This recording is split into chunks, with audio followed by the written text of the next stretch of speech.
Hey, you're listening to No Limits, episode 43.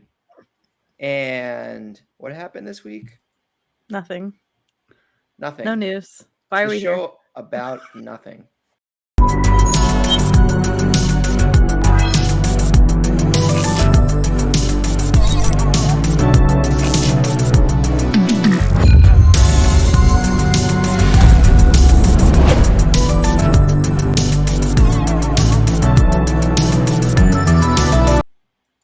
Unlike what I suggested in the intro, this is not Seinfeld. This is No Limits, a PlayStation podcast. Hello, everyone. My name is Taylor. I'm joined by my co-hosts Sam and Brianna. You're listening to No Limits. Remember, you can find the video version of this podcast. I said podcast over on youtube.com/SaveTheGameMedia every Tuesday. And while you're over there, make sure to subscribe to the channel. If you'd rather listen to audio, we're on all your favorite podcast services, and we could love it if you'd leave us a review. It helps us grow, and we would love any feedback. If you want to support us and get early access to all Save the Game Media content, head over to patreon.com/SaveTheGameMedia and choose the tier that's right for you.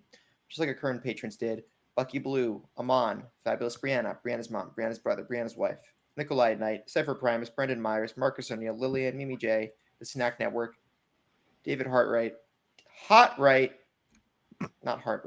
Dave Harp, and the Xbox Expansion Pass. So again, please go over to Patreon and check that out. You can also check out our YouTube at Save the Game. I already said that. And the Twitter at Save the Game Media. Interact with us on our Discord. Links are all in the show notes. How are we doing this week, Sam? Not too bad. Not too bad, you know. Ticking on. Got plenty of stuff happening. Busy. Both personally and professionally, but I'm doing okay overall. It's been a hell of a week. I'll put it that way, in pretty much every sense of the word, in every facet of both the industry and gaming, and like personally and professionally as well. So it's all kicking off this week, but I'm still happy to be here.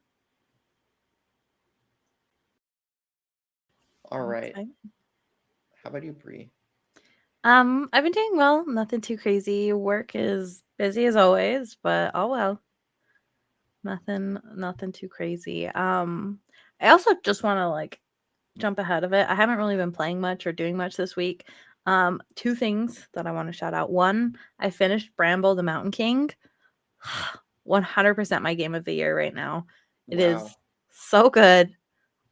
But I did want to say, I had said that I was intending to platinum it. One of the things you have to do to platinum it is you can't die a single time. And obviously if you do the whole reloading your save from the cloud and blah blah blah stuff, you can do it fairly easily, but I'm not going to.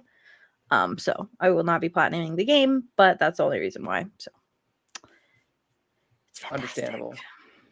It's really good. The other thing that I wanted to shout out, I finally watched the first part. So there's an anime, there's two anime movies that came out at the same time. One of them is called To Me, the One Who Loved You, and the other one is called To Ever You I've Loved Before. And depending on which movie you watch first, it changes your interpretation of the second movie and of the overall story. So I watched To Me, the One Who Loved You, and was devastated, literally just sat and was like my face was awful.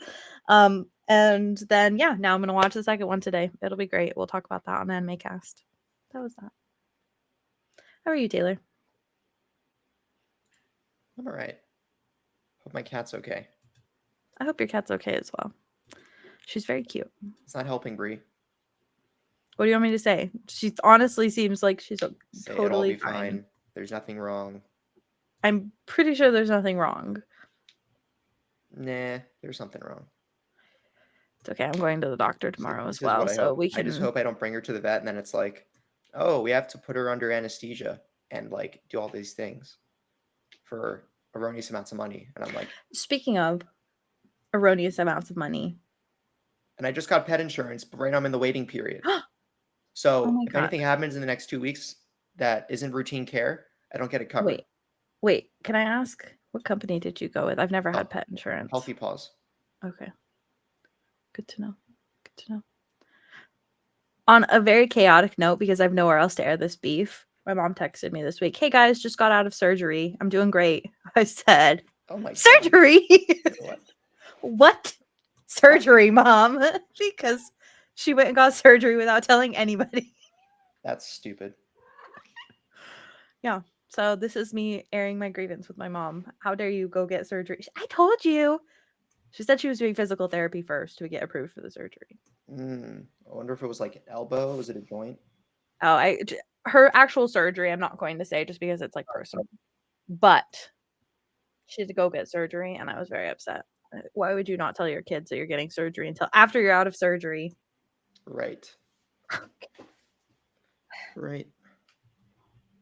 My brother texted me. He's like, the only reason I knew is because she asked for the password for Peacock. And somehow he knew that meant she was getting I'm surgery. going to the surgery tomorrow. Can I have the password for Oh. streaming service? And I was like, oh my. Anyways, that was my chaos this week. What have you guys Nice. been Sam? Taylor? What'd you say? What have you guys been playing? I haven't heard games yet. What? Why do you care? I'm playing more Ghost. And I liberated. So right, I'm in the third act, and I'm at a point where the game won't let me go to the first two regions because oh, it's a spoiler. Basically, I can't go back to the first two regions right now. So I'm like, okay, I'm stuck here doing things. And right now I'm doing a side mission in pursuit of Mongol armor. So taking down Mongol bases for that. I hope that by the time I finished it and I get the full set, that the game will somehow be like, if you're wearing the full set, Mongols won't know it's you unless you attack one of them in a base. But I don't think that's going to happen, even though that'd be really cool. All right. Cool. But yeah, I almost have everything upgraded in that game. Well, a lot of things. I want to get more into using Jin's gadgets, like powder bombs, kunai, smoke powder, or smoke bombs. I just haven't used them as much, especially black powder bombs. But I want to start using them more often. Oh, and I'm 1 gold away from fully upgrading the katana. I can upgrade the Sakai Tanto right now, but I'd rather do the sword first. I know. Yeah, the Tanto is far more situational, whereas you're using the katana pretty much all the time. So, right, with you on that one. And I have all the stances upgraded, but there's one mythic tale I still have left to do, which I'm going to do. The Undying Flame. That seems like a really cool benefit, where you can put incendiary oil on your katana and make it go on fire. Hell yeah! But, yeah, I want to do that. Oh, I also saw Beau's Afraid last night. It is any good? It's a movie. That's the general consensus I've heard on it as well. I have not even heard of it. It's another Ari Aster film. Or Don't know that. Ari Aster? Yeah. Okay, yeah. So Joaquin Phoenix stars in this horror thriller about a guy named Beau and the various scary tribulations that he goes through. It is quite the ride. This is not the one with Nick Cage, right? No, it's like 3 hours long also, or close to 3 hours. What? What's a movie with Nick Cage that just came out? Oh, that's Renfield. Renfield. Actually, Renfield. Renfield. Yeah, that one actually seems funny. But Beau's It's Afraid is like terrible review. It's a horror comedy, but like it is very odd. I don't know. Midsummer. It's kind of a similar feeling at how it came out of the theater after Midsummer. Yeah, I kind of choosing between weird horror directors. I typically go more towards Robert Eggers, who did like I love Eggers, The Lighthouse, that kind of thing. Not that Ari Aster doesn't do good stuff, because he does. I think Hereditary is excellent. I really liked Midsummer. But yeah, from what I'm seeing, I was afraid looks a little bit too peculiar for me, to be honest. But hey, good creative swings. It's worth it, right? I guess he still gets money to make things, so someone likes it. Yeah, that is true. That is true. What? Couldn't get it up here. Yeah, is it time to move on to what I've been playing? Because we've got a roller coaster here. Oh, is this when we're getting into the roller coaster? Okay. No. We've spoken about a potential incoming rant. This is going to be very subdued compared to what it could be and what it may end up being on a post show or something sometime, whatever we decide. I have been playing 3 games this week. Wow, that's more than 2. I have both finished and platinumed Final Fantasy 15. Thoroughly enjoyed that. Okay. I think it already feels dated, which is weird considering it's not that old of a game. I mean, I guess 8 years, which is kind of a long time, but also oh my god, is it really 8 stuff, years? Not that long. I think that's correct. I think it was 2015 that it came out. I might be wrong. It was 2015. I remember distinctly because Last Guardian came out near it, I think. That's correct. Yeah, that's right. I think Last Guardian came out January 2016, if I might not be mistaken. Maybe it was 2015. Yeah, around that time. Around that. But yeah, it was winter 2015. I distinctly remember it because I asked for it my birthday. And I'm like, yes, I got it. And then I played it. I'm like, I don't like it. But I wanted to return to it. And I have access to the Royal Edition as part of the PS Plus. So yes, yeah, that's where I played it as well. Surprisingly, pretty easy to platinum. It's a time sink, but it's not demanding super. It's not like 100 completion or anything. The story's pretty good too, huh? It's all right. I mean, I've never really been that much of a Final Fantasy person, but it's weird because if you aren't aware, Final Fantasy 15 there's like a quadrilogy, a quad. It's not a trio. What's the quad version of a trio? It's just the boys. The boys. Yeah, we'll go with Quattro. That's form of Spanish. It's you as the playable character, Noctis, and then you've got 3 AI mates who are on this journey with you. I connected with 2 of them, and the other 2, including Noctis, I found kind of abrasive as characters, and they just didn't really seem to develop all that much. The other 2 were really quite good. Gladiolus and Ignis, I think, were quite strong characters, but then Noctis, your player character, and Prompto are just kind of irritating, if nothing else. But no, I saw it through, and it was fun. I did it mainly to sort of not necessarily build up to Final Fantasy 16, because 16 is going to be a very different game, but just to sort of get myself in the headspace of Final Fantasy, fantasy/sci-fi stuff.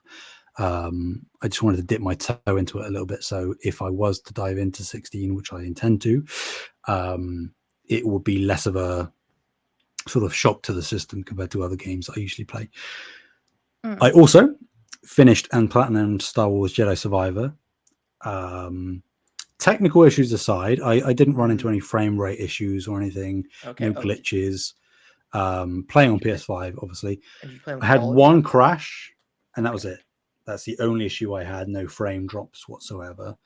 There is an issue with motion blur, where it's sort of there's a dynamic resolution going on with performance mode that makes it a little bit murky at times when the action's getting intense. But not to call too much on other reviews, because I never really base my opinions too much on that. But I was watching Kind of Funny, and Greg Miller said that, all the issues aside, it can't detract from it being just an excellent game. And that's where I land as well, that there are technical issues. It sucks that a lot of people aren't getting the intended experience, or far from the intended experience. But the journey that it gave me, like, I thought Fallen Order was great in terms of narrative and set piece moments and stuff, but there is genuinely, like, I said like Forbidden West, Burning Shores had really impressive stuff that's going to stick with me for a long time. This isn't quite on that level, but it's not far off. I'd say it's a must play for anybody who loves Star Wars as an IP. It's probably the best Star Wars game that has ever been made. Once the technical issues are sorted, I think there's practically nothing wrong with it. KOTOR fans are gonna get mad about that statement. Maybe, and trust me, I love the OG Battlefront games. But how about Republic Commando, the FPS? Yeah. Well, I mean, pros and cons for that game, but I get the adoration for it. Yeah, so I've had great times with both of those things. I managed to platinum Jedi Survivor on May the 4th, which is, like the perfect date to finish my journey with that game. And then, because, it's been in the news cycle, I wanted to give Redfall a go. Over on the Xbox, I was playing on Series S because that's the only Xbox console I have via Game Pass. Again, I'm going to restrain my thoughts because I could very easily begin to spiral here. If I'm being conservative, Redfall is the worst AAA game I've ever played. Oh my! What? Where's the cyber? Oh my god! I guess... Yeah. Margin by a large margin. At launch Cyberpunk, I should say. Yeah. Yes. Yeah. It is unforgivably poor, and it's just I cannot fathom how this happened. It is clunky, it is unenjoyable, it's unfinished. And the worst part for me, it sullies the legacy of Arcane. And Arcane is a studio that I hold in such high regard. I love so many of their games. Prey is one of the best games of the last decade. And now this is a stain on their history. I'm sure that they can patch some of the technical issues that people have been having, but at its core, much like Avengers from Square Enix, or what's looking to be Suicide Squad situation, no amount of patches and polish can really refine what is at its core a fundamentally flawed experience, even just on a conceptual level. I think Redfall is a failure. It's a failure that Xbox and Microsoft can't afford at this time. And it has put unnecessary additional pressure on Starfield to the point where I think that even if Starfield comes out and is excellent, it won't be enough, because Redfall needed to succeed as well for the narrative to shift, because the narrative will be, in my opinion, when Starfield comes out, if Starfield is great, which it's going to launch with the Bethesda jank that we know and love, but it's going to be under a different level of scrutiny now, particularly after Redfall. The narrative will be, yes, Starfield was great, but the consistency hasn't been proven to us because we got Redfall. So one good game doesn't account for the litany of bad stuff we've gotten prior to this point. So then it will shift from, instead of being around Starfield as a success, it will be about having to wait and see Hellblade 2 and Avowed to prove that Xbox can consistently deliver these good quality titles. See, that's the thing. That'll be the narrative on the first party front. But I just wish that the value of all the excellent third party offerings on Game Pass were consistently acknowledged. Right now, the spotlight's always on. You're right. Xbox is not delivering first party wise. There's still a ton of great content on the service. It's not like you have. It feels like there's a lot of folks who run the narrative who always view Xbox as being at a constant, just trying to, I don't want to get into console wars, but like just trying to beat Sony or get on par with them, or it's always turns into a game of Xbox is catching up or just trying to level with them over the past 8 years. And like, Redfall just seems like it reinstates that narrative, and I rather than Redfall was a miss, then here's all these other games on Game Pass that suffice, or that make the Xbox experience still worth it. But obviously, with that said, the company who owns the company owns Game Pass, Microsoft, should be releasing premier first-party games on the service. Is probably the most effective way to advertise the service to get more subscribers from the general public. I just wish the narrative was more balanced with Redfall is a miss, but a lot of Game Pass is quantity of a lot of really good games rather than a few really great games. And focusing a lot on the other really good titles that you can grab from the service. I wish there was more attention paid there. It seems like there's a lot of negativity surrounding, like, I don't blame people for looking at Redfall negatively as a critical experience, but then putting in the grand scope that Xbox just keeps missing. They can't catch their footing, stuff like that.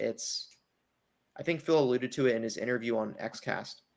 Kind of funny that I think he said even if Starfield was an 11 out of 10, it still wouldn't be enough, or something to that effect. So kind of coinciding with you, Sam. I just wish the narrative wasn't always so focused on misses from a heavy hitter, but small victories by smaller titles. But I guess that's not what gets in the big bucks. I think it's just because there is a disconnect there, because Xbox is, by the nature of the beast, a first party. So the Game Pass third party thing, I couldn't agree with you more on, but that's not really what Xbox Game Pass is being sold as. It's being sold as you can get first party titles day one. And it's like, well, when you're putting out first party titles consistently that are flopping to one extent or another, interesting, yeah. It's like, I think if the narrative and the marketing of Game Pass shifted to be, this is the best place to get the breadth of third party indie content, and there was less of a focus on day one first party, the narrative around Xbox as a whole would be far more positive than it currently is. But because the emphasis is, you get all of these games and you get Xbox first party, I think that's where they're stumbling the most. And it's what's causing them to sort of self-inflict these wounds on themselves PR-wise. But yeah, it's just disappointing. Like, I think that's the general word for Redfall, if we're getting back to that. It's a disappointment. And not necessarily that Redfall by itself is the thing that has put Xbox into the predicament that it finds itself. I think it's just there are so many issues and mishandling of situations that are compounding upon one another that is building up to be an issue that is seemingly greater than the sum of its parts. Which again is just, it's unfortunate. Yeah, I agree. Like the only thing I would add is that, like, the thing is the biggest concern for me, like, I totally agree with you, Taylor. Like, it sucks to focus on like all this negativity, but like, it is the marketing that they're doing that's kind of adding into all of this. But the thing is like, with Redfall, the biggest concern for me is that it even got to this point. Like, how did we get here? Yeah, it's an interesting, and I think that's a bigger question. So game development is a fickle thing in many ways. In terms of when does a game come together in the development cycle? For example, I think The Last of Us 1 is an interesting example that either Neil Druckmann or some other people from the studio said, like, the game didn't really come together into the masterpiece it was until like the last quarter of development. And I think I know that's an isolated example, but I think it's not a bad proxy for saying that game development isn't linear. There's a lot of game titles that, and maybe Bree, if you know friends who have any insight to this, or you have any insight to this, or Sam, if you know of examples of this, where maybe in some instances in developing a game, it is steady progress. You hit some road bumps like achieving any major goal or project, but you just steadily make good progress on the game until your release window it goes gold and, you know, thumbs up. But other times, I'm not talking quite as negatively as development hell, but other times there are just problems or things you want to add or solve that take a lot of time, and your progress chart kind of, it goes up and then it flat lines. And then it goes Right. up So steeply and then it flat lines. And sometimes if you're getting up against the wall and you're not quite sure if it'll come together in those last few moments. But when we have examples of it doing it in the past, I guess that's a risk reward scenario that Arcane that's a gamble Arcane might have taken, and a management right. risk that Xbox saw and took it anyway because of Arcane's pedigree. But they just, I don't know if it was a case they just couldn't get it together in the last I mean, 9, 12, 15 weeks of development. the thing is that, like, from what I understand, from what I've listened, I've not touched the game. I don't think I ever will. But from what I understand, it's even just like the basics of the game that are like not functioning in terms of like being a good game, right? So Okay. like when you're talking about game development, a lot of the things that you build first, specifically to build mechanics, is you do what's called like white boxing the game, where you don't really have any environment, you don't really have any like full characters or whatever. You just build the basics so you can kind of understand like how the mechanics work and make sure that like the programming is working and stuff like that. So with the way that I understand that Redfall is, like, they should have caught that these mechanics weren't working in that white boxing stage, which should have happened 2-3 years ago, depending on how long this game's been in development. Like, this should have happened a long time ago, where they kind of caught that, hey, these mechanics don't feel good. This game isn't working right. Like, this isn't correct. But then to continue with development, build like a very blank environment over everything, build a really basic game over everything, and still just try and be like, yeah, no, this is good. Like, that's that. I think that that's where my concern comes from, is that they should have caught this a very long time ago. But again, I haven't touched the game. I'm only going based off of people's opinions. Gotcha. I guess it's also a question of, well, you know, PlayStation has a very hands-off approach to, or this is my perception, maybe it's wrong, More but from my handsy. understanding, You know what I mean? as a publisher, PlayStation is a very hands-off approach. They trust the developer to make the product that's quality and makes PlayStation money. And it seems like Xbox might have taken that approach here, but it didn't. I don't know. I guess I'm curious about Xbox's management and oversight style on a project like this. Arcane was a part of the Bethesda acquisition. I don't know the extent to which Xbox has their hands in the development or how aggressive their oversight is of the game. If I'm going to guess, probably not that much. They're left to their own devices, similar to how they were in ZeniMax. Maybe I'm wrong, but I'm curious if any different oversight strategies by Phil maybe would have changed how this would have gone, either a delay or a cancellation, or I don't know. I think it's such a messy situation, and it's something that I don't think we're going to see resolved in either fashion for quite a while, simply because Phil has said that, you know, and Bethesda is still like kind of like Bungie with PlayStation, where it is still an individual entity underneath the Xbox umbrella. So they're still a publisher within their own right. But then Phil on this interview said that they were very hands-off with Redfall, but they were supposedly far more hands-on with Starfield. Now, both are Bethesda titles, so I'm not quite sure what the decision was, what the thought process was to be hands-off with one and handsy with the other. Now, of course, we have to take Phil at his word on that, I suppose. But I still think at the end of the day, and Phil has sort of seemingly accepted some of the responsibility here, even if Bethesda is this self-contained identity under the Xbox umbrella, it is still the responsibility of Xbox and therefore Phil Spencer to protect those studios. Even if they remain relatively independent underneath that control, it's still, from a perception wise, from industry wise, they are first party now, and Arcane has been failed. It is less the fact that Arcane took a creative swing and it failed. It's more the fact that Microsoft / Phil Spencer / whoever on the executive level allowed them to even risk failing. It's sort of, because there is, and people have said this, that Redfall could have been a really cool game if it was finished and given far more time in the oven, but it's not going to have that chance now. So they've, again, like I say, they sort of sullied the legacy of Arcane, and there's no real way to do that until they put out another title that's hopefully stellar like their previous stuff.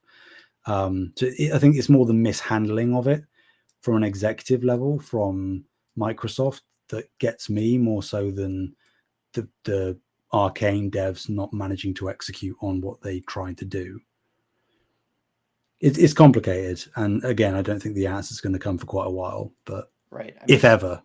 Right. Yeah, a lot of these things we don't get answers. No, go ahead.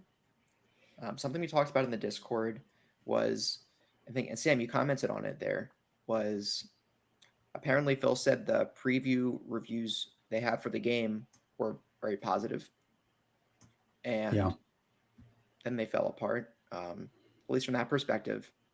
Right, we don't know who the previewers were or the people on the inside before the game released, but that's my cat's paw. Arcane reviewing their own game. Yeah, no, it's going well. Yeah. At least getting that fixed up, and in terms of 100% of their projects. Yeah. Yeah. And I'm saying this as someone, right? We're not coming at this as console warriors. We want to see Xbox succeed. This is just major road bump that's been hit. So, wow, 30 minutes in, should we get to the news? Yeah, should we get to the news? The news. Yeah, as we're X Talk Mini over here. All right. So, this one was pretty quick. You guys, you have less than 1 week to redeem the PlayStation Plus collection. For those of you who don't know, when the PS5 came out, Sony offered about 20 classic PS4 titles for the PS5 as long as you had a PlayStation Plus subscription. This was before the expansion of PlayStation Plus with Premium and Extra came out.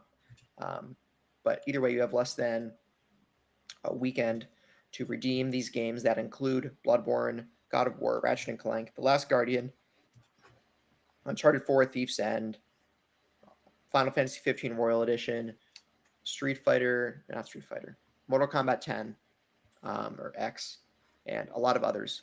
I think Days Gone might be in there. So they're also included on the PS Plus subscriptions for Extra and Premium, I believe. So if you stay as a subscriber there, it's not like they're going away.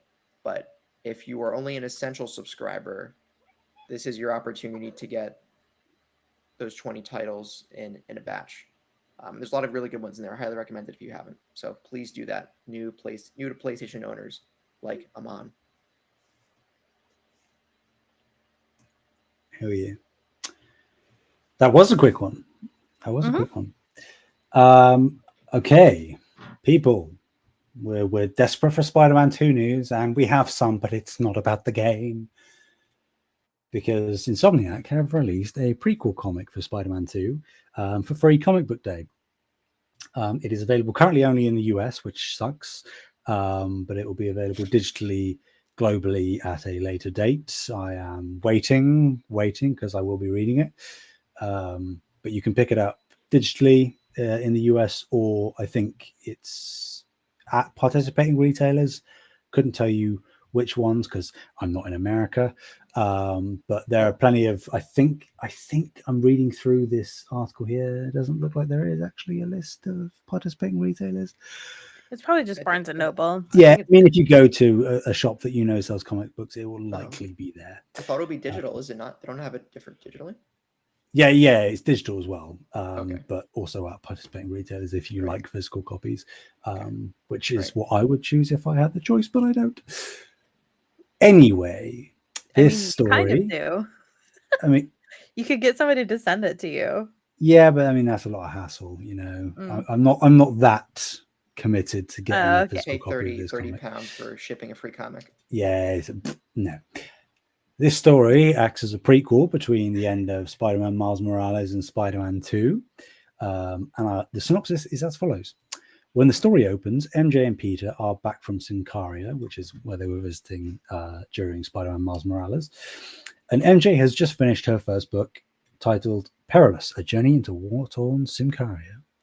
But unfortunately, sales aren't going well, and she's been forced to go on J. Jonah Jameson's Just the Facts podcast to try and drum up support for her book. As their ideologies clash and the interview starts to go south, the Spider-Man literally crash the interview while fighting the villain, the Tarantula. As the story continues, we see several worlds colliding in the lives of Miles, Peter, and MJ. Miles, a student at Brooklyn Visions Academy, sees all of his friends solidifying their plans for college, but he is feeling left out. He's been so focused on other things, he hasn't had time to think about the future. There are plenty of other directions he could go, but trying to pick the right one is overwhelming and paralyzing.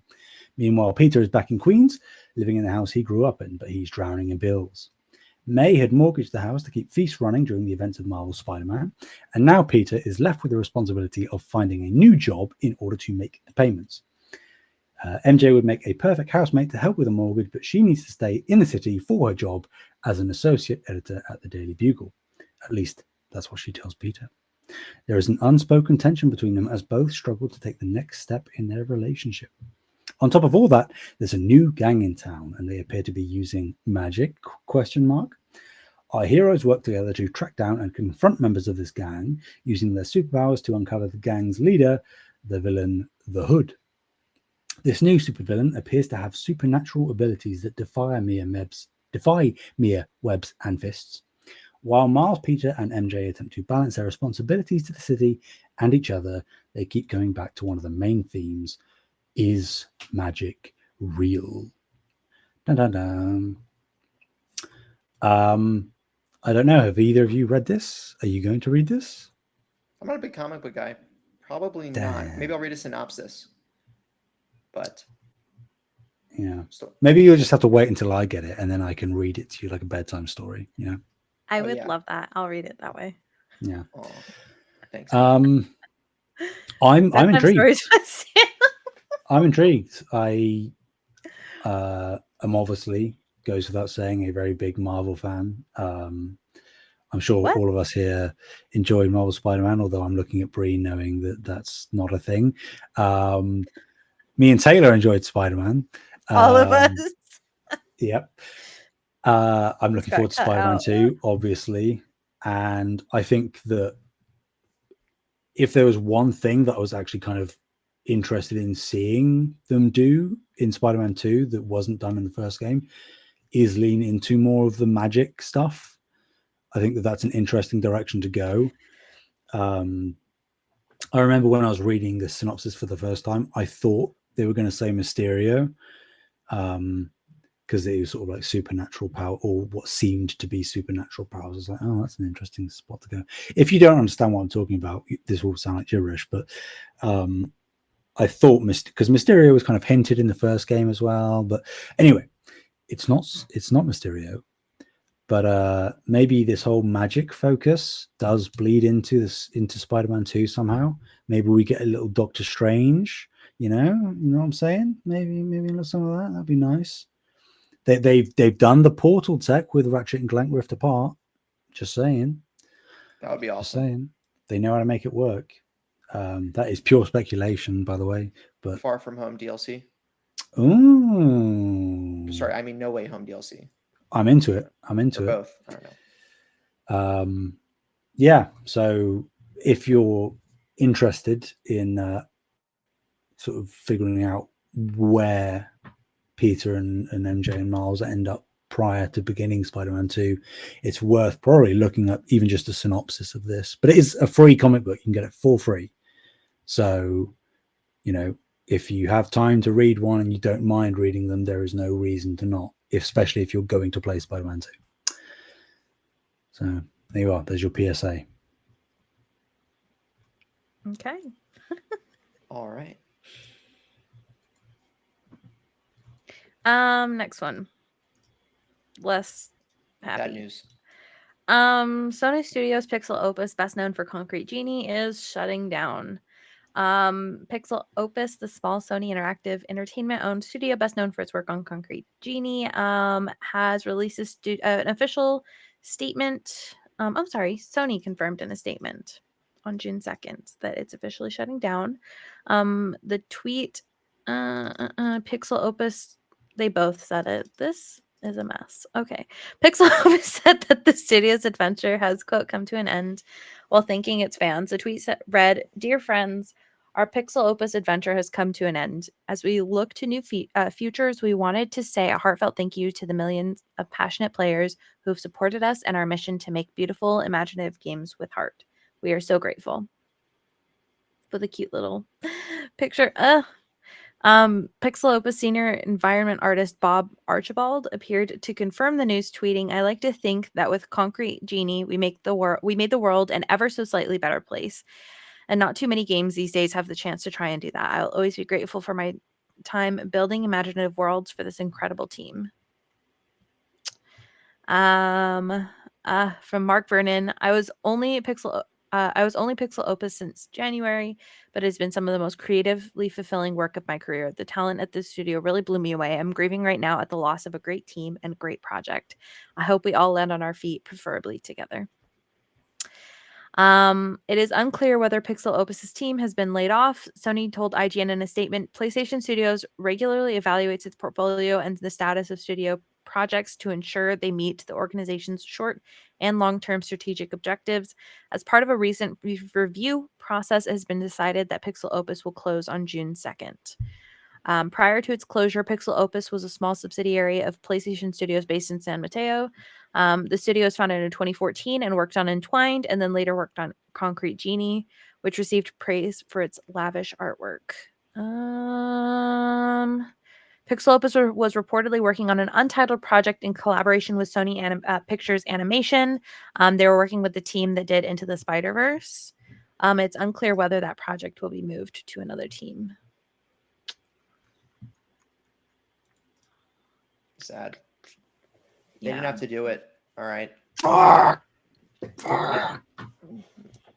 So sad. First Japan studio, now this. Media Molecule is going to be the next one to go. I feel it. I feel it in my bones. I'm surprised they weren't the first one. They gave Sackboy to Sumo Digital, so yeah. They did. Dreams is closing down support. You know what I mean? Uh-huh. And Media Molecule is saying they've got an exciting new project, but then this is proof that doesn't mean anything, because a Sony-owned PlayStation studio was working with Sony on a new game, and they're now closing down. Just like they were double Sony, they were double dipping on Sony, and they've been closed. So that it's, again, like we've been talking about the past few weeks about, and not that this is necessarily related at all, but about like Sony having competition and it being necessary to have that competition to make sure that they don't get too cocky and start making stupid business decisions.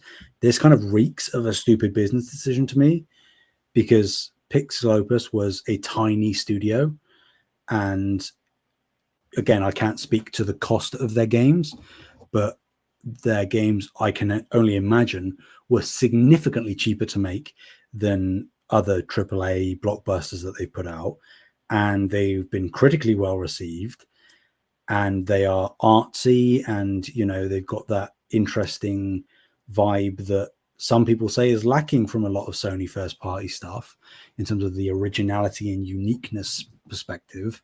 And now they're gone.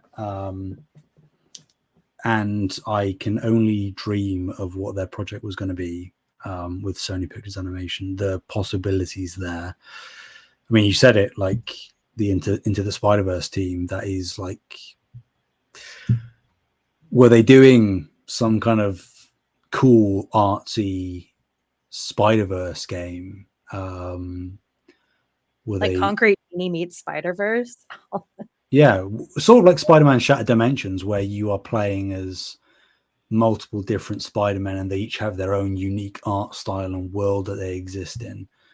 If you played Concrete Genie, the sort of visuals and the art style of that, I can only imagine what that might have looked like. Again, assuming that is even close to what they were working on. But whatever they were working on, I have no doubt would have been a joy to both play and behold visually. So this sucks. Again, not that it's like Sony getting cocky and making stupid business decisions, but I have an inkling that if Microsoft were being more competitive currently, they might not have done this. It might have been coming anyway to give them the benefit of the doubt, but I don't know if it would, because this sort of reeks of them shifting more towards solely the AAA blockbuster stuff, and obviously the live service stuff incoming, and they're sort of removing themselves from the more smaller scale stuff, which I don't like. Likey. Bring them back. I mean, this is worrying because like every time Sony's on top, they do crazy stuff. They've done it time and time again. Sony's being a big corporation. I don't know if I'd call this crazy stuff, but it's disconcerting stuff. To me. It's disconcerting, mainly just in the fact of, like I say, out of the two more creative, weird, abstracty studios, Media Molecule, whilst technically a bigger, more high-profile studio, technically does have the worst of the two track records currently. So I'm not necessarily saying that instead of PixelOpus, Media Molecule should have been shut down, but I don't know that in any situation shutting down PixelOpus, unless something was really, really, really bad behind the scenes that we don't know about, I don't see a situation in which this really makes that much sense currently. Because again, the two games that they put out were very critically well received, were likely not that expensive to make, added a bit of diversity to the portfolio. So it's just a very weird decision. So not necessarily like there must be some kind of business logic to it, but I can't fathom exactly what that is. Yeah, I think this was either like purely business decision, whether it was a good decision or bad decision, or like you said, there's something like that was really wrong behind the scenes that we just didn't, like we couldn't be aware of, I guess, and we will never be aware of probably, if that is the case. Get a whistleblower on it, have one of them just come out and say, this is what we were working on, this is why we were shut down. I need to know. Use your contacts. What contacts? Contact lenses. Nah, ain't about the contact lenses, just a hassle. I'll just stick these in my face every morning. All right. And more the next two stories are still sucky, but here we go. Unity laid off more than 600 of its employees after closing half of its offices. So Unity makes the game engine Unity that's been used widely in game development over the past 15 plus years, 20 years. And that's their third round of layoffs in less than a year. It was the largest of the three rounds of the cuts, hit 600 employees, or about 8% of the company's headcount. So not a very big company. They're also looking to shutter half their global offices in the next few years, reducing the network of 58 locations to fewer than 30. And they're downsizing because, quote, it's all about setting ourselves up for higher growth. That's what the Unity CEO, John Riccitiello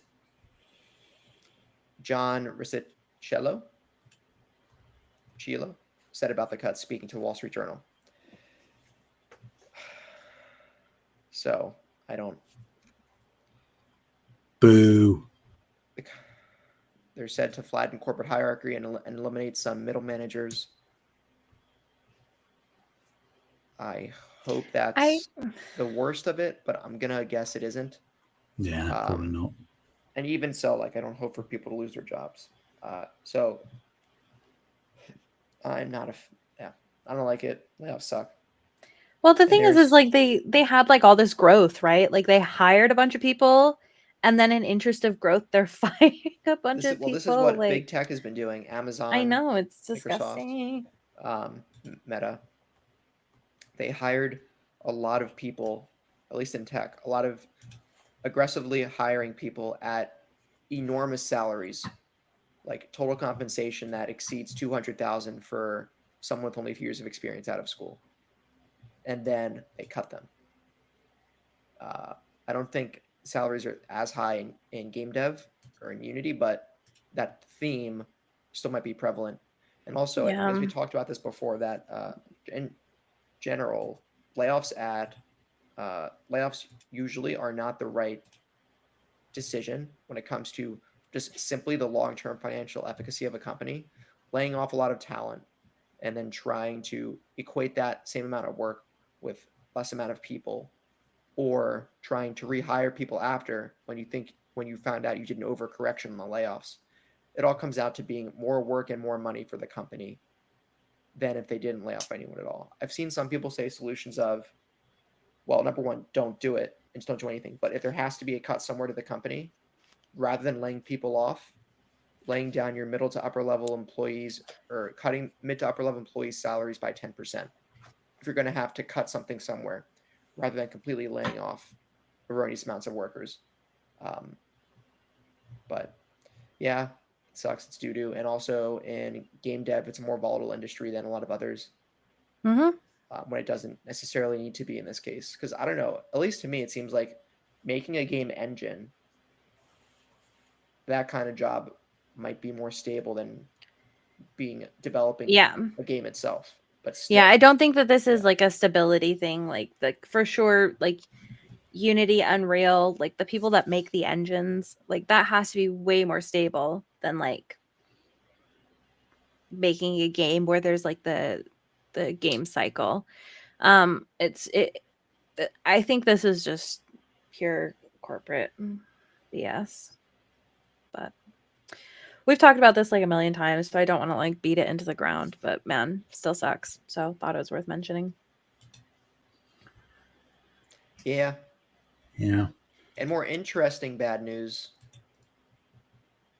Sony is a little bit down. I say interesting because it's an interesting trend compared to their hardware, but True. I guess I could take it. I'm already talking about it. If you'd like to, Taylor, feel free. Actually, no. You take it, Sam. Okay. Well, Sony has cut its annual profit outlook, warning of weaker PlayStation game sales. The forecast comes as Sony has revealed it shipped 2.4 million PlayStation 5 consoles in its recent quarter, which is up only 4% from the 2.3 million shipped during the same period last year. So whilst hardware sales are slightly up year over year, software sales have plummeted 26%. In an investor call, Sony blamed the game slump on a lack of big PlayStation titles this year compared to 2021, and less time spent playing games in general. Sony released its exclusives Gran Turismo 7 and Horizon Forbidden West titles earlier in the year, but Elden Ring arrived at the same time across multiple platforms and stole the limelight.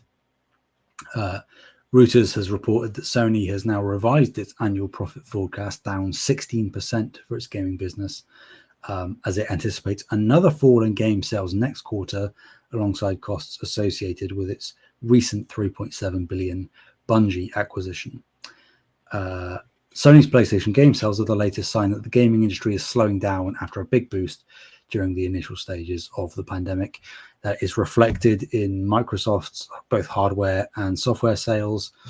In recent quarters, Xbox don't actually give out numbers on their hardware, which is kind of telling in and of itself.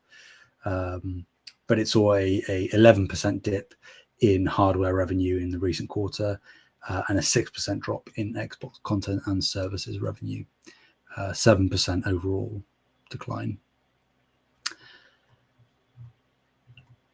As much as this seems negative, I don't read it too much of a problem for Sony.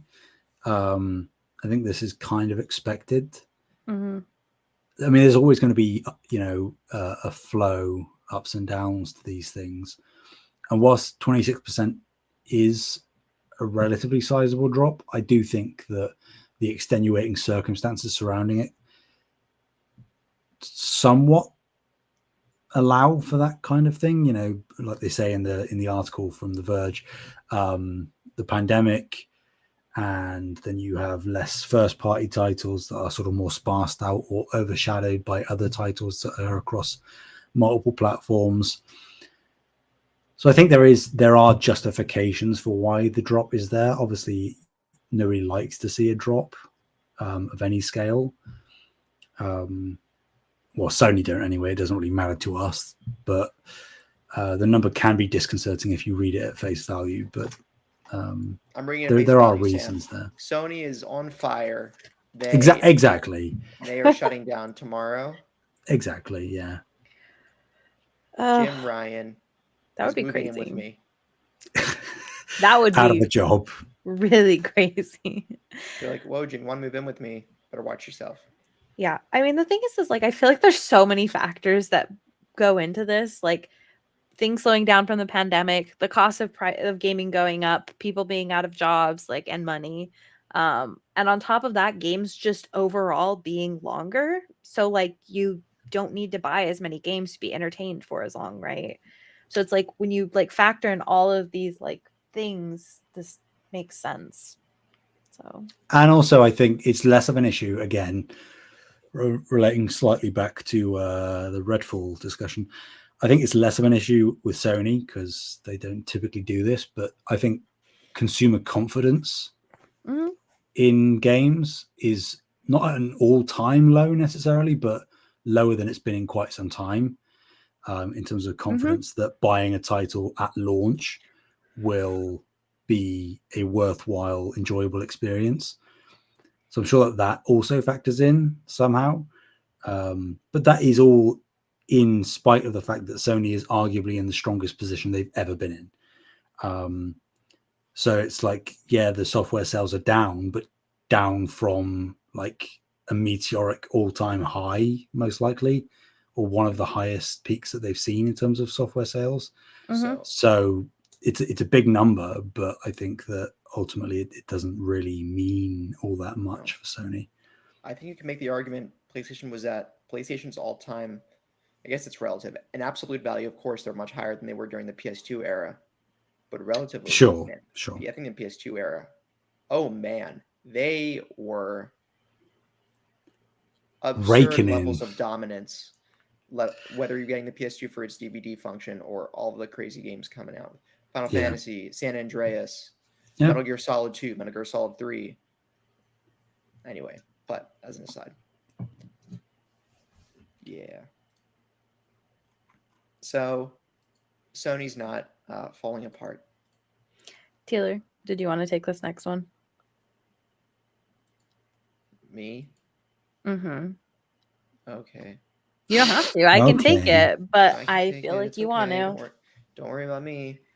So Metal Gear Solid 3 has another rumor remake, but this time it's more damning than before. So I think we talked about it before. There's been a lot of at least Metal Gear Solid as a franchise overall remakes for the first, either the first games gained some traction there, but there's also been a lot of rumors for Metal Gear Solid 3, mainly because, well, they come from somewhere, but also chronologically, I believe I haven't played Metal Gear Solid as the franchise other than Sum of 5, but I believe 3 is chronologically the first game in the series in its timeline. So it's not that crazy to see as maybe why they would remake Metal Gear Solid 3 first and go in order of the series timeline if they were to take the series and perform that remake operation. So Hogwarts Legacy composer J. Scott Mercosi last night, or not last night at this point, but a few days ago, teased something on Instagram that sounded very similar to the Metal Gear Solid theme tune. He then quickly ended up deleting the post. Of course, someone saved the video, and it really does sound like it. And one fan even pointed out that you can see what seems to be footage of someone moving through a jungle jungle setting is the setting of Metal Gear Solid 3. Although that's arguably a bit of a stretch. Someone spotted that right at the top of the screen. This was also corroborated by Jez Corden and also Idle Sloth on Twitter that there's a rumor according to I can try to pronounce his name, Seshel Nick, that Metal Gear Solid 3 might be at an upcoming PlayStation showcase. Will have some sort of exclusivity attached to it. The source for that said they think, and they're not 100% sure, but then Jez Corden corroborated it, saying he heard similar things about Metal Gear exclusivity for PlayStation.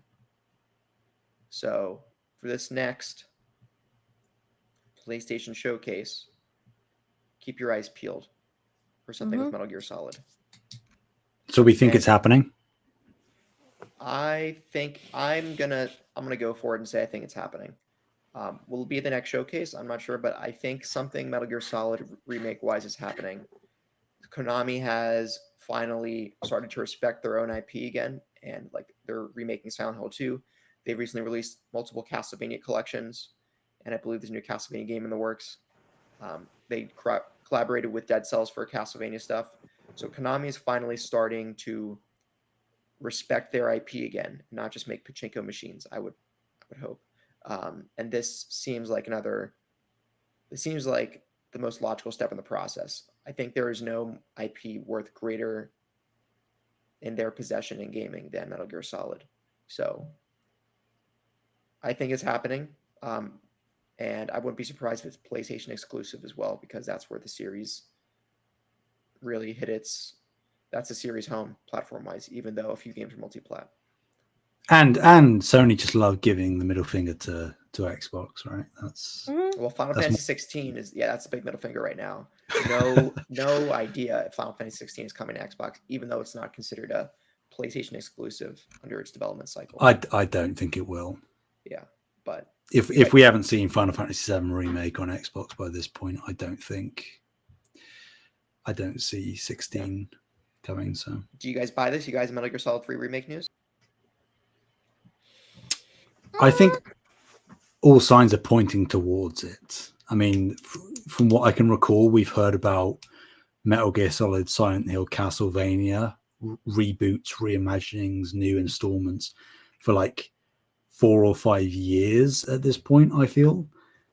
And it's just been a consistent rumor ever since, where there's always been talk of is, like you said, Metal Gear Solid 1 being remade, 3 being remade, a new Silent Hill, new Castlevania. And as you say, all of those franchises have had recent resurgences in one form or another. So I think the stars are aligning where it is going to happen. And 3 does make the most sense. As much as 1 is arguably the game that obviously would require like a remake more because it's the earliest game, release date wise, 3 is not only one of the most popular Metal Gear Solids, but also, as you say, chronologically the first. It makes sense that if they were going to potentially remake multiple Metal Gear Solids, 3 would be a good place to sort of narratively start. So I say yes. I think it could happen easily. I mean, the thing is like Resident Evil has been seeing like insane sales with their remakes, right? They've had a lot of success with their remakes, so I don't see why another set of remakes can't come out. Is it Bluepoint? Better not be. Bluepoint better be working on something from Software. No, stop that Bloodborne. No. I said something. I would take a Dark Souls. We all know what you meant. We know what you were getting at. No, maybe I was talking about Dark Souls 1. Maybe you were, but I don't think you were. Maybe I was. Remastered. Not going to do that game. Please, I really want Dark Souls. Like, I want it to be made the way that they made Demon Souls. Oh my god, please. Because if I'm correct, Bluepoint did put out that like really cryptic tweet a couple of years ago at this point, where they were like referencing a lot of different IPs, And I think like people were Let's saying see. that there is a reference to Castlevania in there. There is a reference to Metal Gear Solid. It's like liquid made solid kind of. I think that was a quote from the tweet. It was kind of like a poem for Halloween, maybe one year. I feel like that's when it came out. They did Happy Halloweens from Blue Point. I'm just like scrolling through their tweets at this point. They don't tweet a lot. It's probably worth just Googling like Blue Point cryptic tweet. Not that it's that important, but I remember there being a big conversation about them tweeting something out and people were speculating about what part of it. Hinting possible remakes. So Yeah. Calm This Spooky Night, a symphony of rumors, not one but two return from Shadow, a resistance to dart home as black monsters escape twisted hills to wander lands and siphon souls. Filter your candy collections soft from solid and be eco-friendly. Have a metal Halloween. Yeah, so there was like Symphony in there for Castlevania, Symphony of the Night, stuff like that. Solid and metal, come on. Yeah, exactly. So it's like I think there are a lot of specifically even Konami references there. So maybe. Here are the guesses. SOCOM, Symphony of the Night, Resistance, Legend of Dragoon, Silent Hill, Demon Souls, Siphon Filter, Metal Gear Solid, Ape Escape, Twisted Metal, and Ico.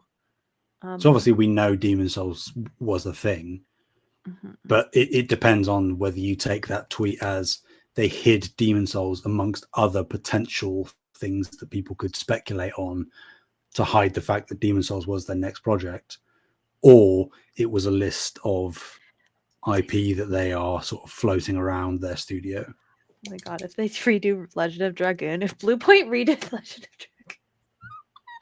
Sorry, I got totally lost in that. Yes, they could be doing Metal Gear Solid 3. I would hope that they aren't, that they are doing something different and more interesting. But that being said, we do know that if they did do a Metal Gear Solid 3 remake, it would likely be excellent. I mean, whatever they do will be excellent. I love Blue Point so much. I'm convinced that they can take anything and turn it into gold. Maybe they should remake. They're not like they're not like the next Messiah Bree. I mean, yeah, they make good remakes. But don't want to go down that road. I don't think Blue Point is like them. I don't think Blue Point's as good as you think it is. No, Demon Souls was amazing. I don't think you understand. Shadow of the Colossus, come on. I played Shadow of the Colossus remake. That was very good. Anyway. Okay. Guys, for the 4 or 5 of you out there, that including Bree, that hasn't played Marvel Spider-Man yet, you are in luck, because finally, seemingly out of the blue, it was actually part of the blog post that announced the Spider-Man 2 prequel comic, but anyway, they have finally decided now, for some reason, to make Marvel Spider-Man Remastered available for purchase separately on PS5. Obviously, it was previously only included as part of the deluxe edition or whatever of Miles Morales at launch, and it has stayed that way until now. So you can now purchase it individually on the PlayStation Store, or if you own a physical or digital copy of Spider-Man, any form, whether it's the base version, digital deluxe, Game of the Year edition, you can upgrade your copy to the PS5 version for $10 or whatever that equates to in your regional currency.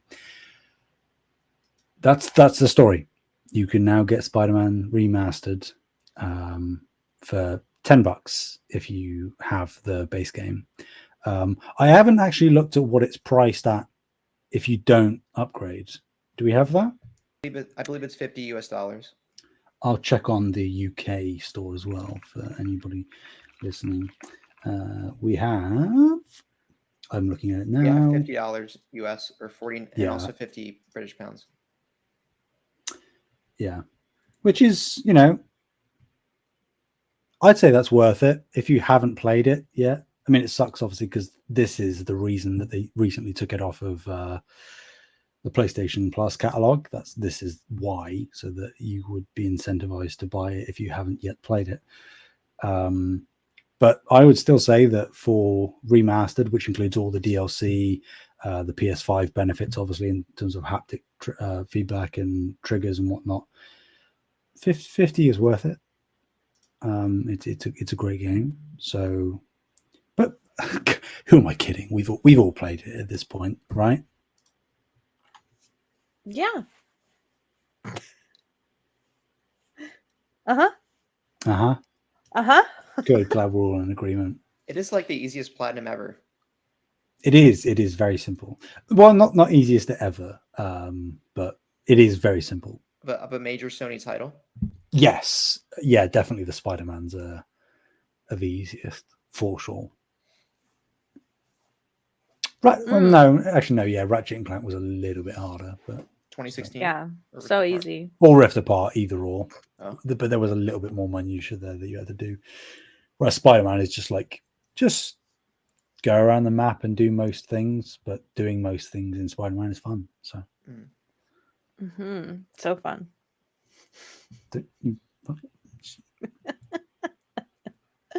I'm just trying to agree. All right, Bree. Take us What? home. Okay, I'm taking us home. I'm so excited about this. Housemarque, the Finnish developer behind titles like Returnal and Resogun, is PlayStation Studios' resident arcade expert since joining the first-party family. Seems the company has grown to 110 people, with that number likely to increase as it gears up for whatever comes next.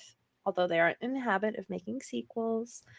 We know that Housemarque had around 80 employees when it was acquired and will surely continue to ramp up as time goes on. This is welcome news, as it seems as it's nice to see Housemarque appear to be in the ascendant. People were just noticing that I guess Housemarque had expanded its devs and we're looking to further expand, and that's it. I was just excited about it because I liked Returnal, even though I still haven't beat it because I'm a baby. Yeah. Hopefully. I mean, I think they even, or maybe not have outright said it, but that their next project is going to be larger still from Returnal. So that makes sense that they're sort of expanding the workforce. And it was just like critically well received. So it makes sense that they would want to bolster that studio even more. Although for some reason, PixelOpus is closing down. But anyway, we're not going to go back to that. Yeah, it's cool. I don't want to think about it. I'm thoroughly looking forward to whatever they do next. Returnal 2. You think? Returnal 2. I don't know. Electric Boogaloo. The escape key. No, escape and Returnal. Returnal 2, the enter key. Oh. Returning.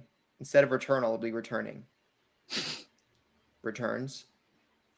Returned. Returnal returns. Yeah. What do you think the tagline's going to be like? Returnal returns for another return. Returnal returns to be returned. The comeback of a century. All right. Anyway, that's the news for this week. It is. Moving into Limitless. I kind of want to do mine. Okay. We're actually going to add to the news. We're talking about Riot Games, Bree. Okay.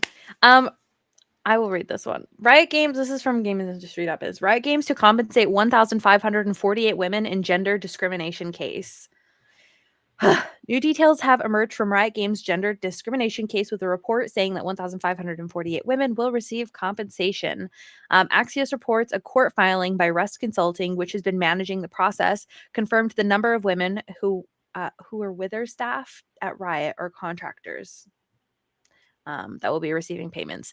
The payments are part of the $100 million settlement from a 2018 class action lawsuit over allegations of gender discrimination, sexual harassment, and toxic work culture at the League of Legends firm.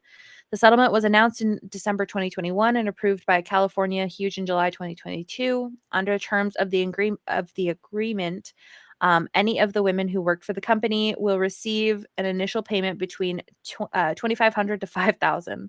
Additional payments could extend up to $40,000 depending on the recipient's employment status and tenure. The filing also shows 7 women chose to opt out of the settlement.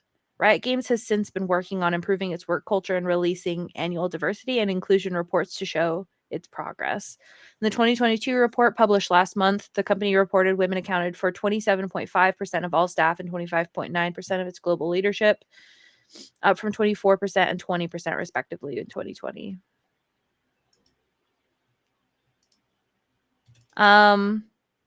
Ew. Dude, like, okay, so I'm glad that there's a settlement. I find it wildly frustrating that they're like, yeah, so you were harassed. That's probably worth like what, 2,500? I don't know. I'm not a woman.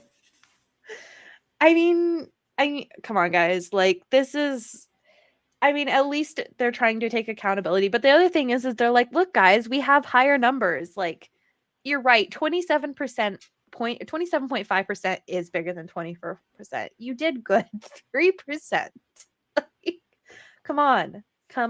Like, this is ridiculous. The thing is like, I remember when the news broke, I think we talked about it on this show too, about like how a woman literally had her male coworker do the same PowerPoint presentation, literally the exact same presentation. And the leadership was like, this is so great. But they completely turned down her idea. Like, this is bad. And I really hope things are getting better. And I hope that that's like where those, like the 7 women that chose to opt out, I hope that that's where that comes from. Is like, hey, I feel like things are getting better, so maybe I don't need to take the money kind of thing. I don't know if that's the truth or not, but No, I'm just being defiance. It could be. I think that's I'm the main hopeful. motivator. I'm hopeful because I really do, as toxic as League of Legends can be, I really do love League of Legends, and I love Riot, and I love the stuff that they do, like the work that they put out. But man, like they really need to work on this. And like, I'm really glad that they're doing this whole report thing. Like, good for you. But like, I don't know. It's so frustrating too, because like I feel like they do so much so right, and they just really like have pooped the bed on this one. It's like, it's not that hard to just not be shitty. Maybe I'm wrong. Maybe it is difficult to just like, not be sexist and racist and, ist for a lot of things. But I find it incredibly difficult, yeah, this explains every second of every day I'm just biting my tongue going, don't say something misogynist. Mm-hmm. How has that impacted you? It sounds like it's I'm under such immense pressure. It's really weighing on me. Coming in today, I probably need to be paid like 10-20% more than female colleagues to count, to make up for that. Oh, I thought you were going to say than us. I was like, yeah, damage sure. that you've experienced. Yeah, for all the psychological pressure and damage. Yeah, that's right. Yeah, I mean, the thing is like, you have such pressure to just be like such a manly man. It's like really crushing on you. Yeah. Mm-hmm. Yeah. I just, my inherent instinct to objectify women, it's like sexual objects, trying to rip out of me any given moment. And it's like I'm having to fight that demon off. So and is this the Spider-Man 3 plot is what you're describing, Sam? Yeah. Actually it's sort of like towards the end of Spider-Man 2, where Venom is just revealed to be a rampant sexist. Like he won't host into a female body because he's just like, I'm not about all that. I mean, never mind. I was going to say something wildly inappropriate. Oh God, no, that's post-show material. Yeah, but I mean, all kidding aside, this is just a sucky situation. Be further from the caricature he described. Yeah, for the record, listeners. Yeah, and it just sucks because like there's nothing that I like. Stuff that happens like with League of Legends, there's not much that I get more hyped about. Like when KDA came back for the second round, and the way that they announced like Seraphina, like I don't know, have I talked to you guys about how they announced the champion Seraphina? No, I don't know who any of this is. Okay, so this is alien language to me. So okay, we'll go on I know this is limitless. We'll go on a quick tangent. So Seraphina is a champion in League of Legends, but at the time we didn't know. There was this like it was a Twitter account and an Instagram account, and they were consistently posting about how they were huge fans of KDA, which is like a League of Legends like band that's formed with some of the champions, right? It's like Ari, Evelyn, Kaiza, and Akali. And she's like, I'm this huge fan. And then like she started posting on Twitter randomly, started posting on Instagram randomly, started doing covers of their song, talking about how she was just like this huge fan of them. And like her posts went quote unquote viral. And so like the band like was to meet her or whatever. And that's how they announced this new champion coming into the game. Was they basically announced it like in the real world as if she was a real person that was like really fans of this band.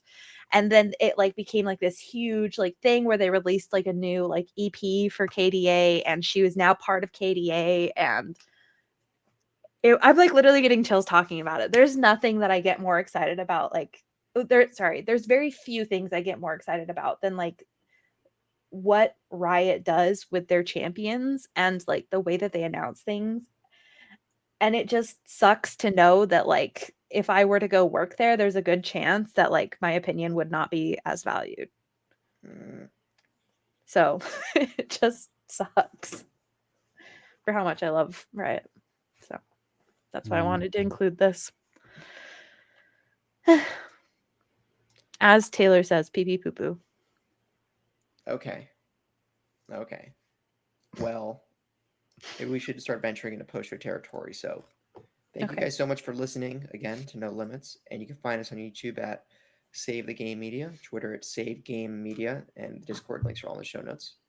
If you want to hang out, please do. Talk in Discord almost every day. Almost. So where can people find you, Bree? You can find me at Fabulous Brianna. That's FABULISTBREANNA. All right. Sam? People can find me on Twitter at Sam Heaney. That is HEANEY. H. H. You can find me on Discord and at Iro. and the forums of Bon Appetit's website. No, you can't. But anyway, until next time. Thanks for listening, and bye-bye. Bye. Post show.